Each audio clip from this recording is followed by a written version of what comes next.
Jaz, ko sem v Gorenju delal, sem vodil razvojno skupino za hladilne naprave. Žena mi je pa večkrat rekla, ko je videla, koliko me to področje veseli, da sem naumen, ko ne grem privat.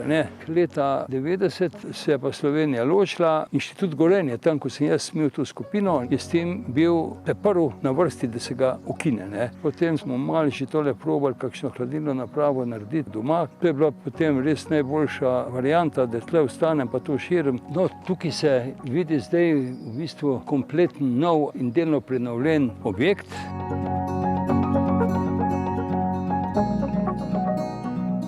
To, kot sem omenil, smo dogradili v sklopu kompletne gradnje tega novega objekta in nam je koristil najprej za razvojno delo, potem smo tudi imeli del proizvodnje v tem prostoru. Ta mali prostor smo to preuredili, približno tako, kot sedaj izgleda, in je bil namenjen pripravi po proizvodu, predvsem z področja elektrotehnike. Ta prostor je res bil sam začetek.